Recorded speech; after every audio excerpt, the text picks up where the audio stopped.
लोकतंत्र में हमेशा ही जनता के वोटों के आश्रय ही सरकारें बनती रही हैं और जनता हमेशा ही मुद्दों के आश्रय पर वोटिंग करती रही है।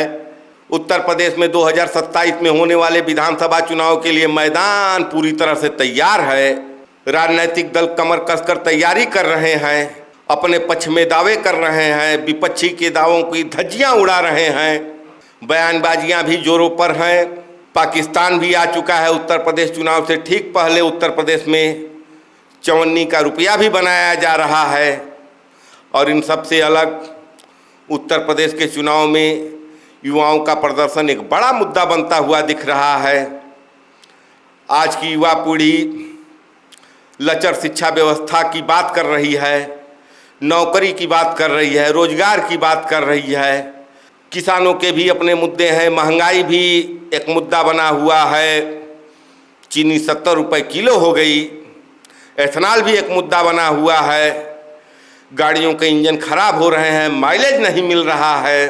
तमाम बातें हैं। विकास हमेशा से ही चुनावी मुद्दा रहा है, या कह लें कि चुनावी जुमला रहा है। उत्तर प्रदेश में कभी भी विकास के मुद्दे पर वोटिंग मैंने नहीं देखा। जहां तक मैं उत्तर प्रदेश की राजनीति को जब से देख रहा हूं, एक तरफ भारतीय जनता पार्टी है जो धार्मिक आधार पर ध्रुवीकरण करती है, दूसरी तरफ समाजवादी पार्टी है जो जातीय आधार पर ध्रुवीकरण का प्रयास करती है।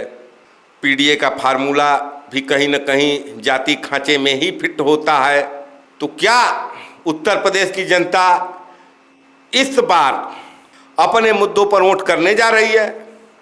क्या युवाओं का प्रदर्शन, उनकी आवाज़ उत्तर प्रदेश की लगभग 13.5 करोड़ वोटरों को प्रभावित करेगी, या अंत में एक नया पैमाना आएगा, फ्री बीज का पैमाना आएगा, जो पैमाना इस समय राज्य दर राज्य अपनाया जा रहा है। 2023 में मध्य प्रदेश में विधानसभा चुनाव थे। बहुत ही लोकप्रिय मुख्यमंत्री थे शिवराज सिंह चौहान। लाडली बहना योजना लाते हैं, महिलाओं के खाते में, बेटियों के खाते में पैसे डाले जाते हैं। मध्य प्रदेश में भारतीय जनता पार्टी की जबरदस्त वापसी होती है और ये फार्मूला राज्य दर राज्य, चुनाव दर चुनाव सभी राजनीतिक दलों द्वारा अपनाया जाने लगता है। सफलता भी मिलती है। तो क्या ये फ्री बीज की जो प्रवृत्ति है उत्तर प्रदेश चुनाव में इसकी भी एंट्री हो चुकी है? समाजवादी पार्टी ने कह दिया है कि अगर उत्तर प्रदेश में उनकी सरकार आती है तो हर साल महिलाओं के खाते में 40,000 रुपये डाले जाएंगे और हर साल ये रकम बढ़ेगी भी। चर्चा ये भी है कि योगी आदित्यनाथ ने भी अपने अधिकारियों को निर्देश दे दिया है कि कुछ इस ढंग का प्लान करें ताकि चुनाव के पहले महिलाओं के खाते में पैसा डाला जा सके। चूँकि उत्तर प्रदेश में महिला वोटरों की संख्या 6 करोड़ से ऊपर है, ऐसी स्थिति में चर्चा जो है 20,000 प्रत्येक महिलाओं के खाते में डालने की, अगर 4 करोड़ महिला वोटरों के खाते में भी पैसा डाला जाता है 20,000 रुपये, तो काफ़ी लंबा चौड़ा हिसाब हो जाएगा। निश्चित रूप से चुनाव प्रभावित करेगा।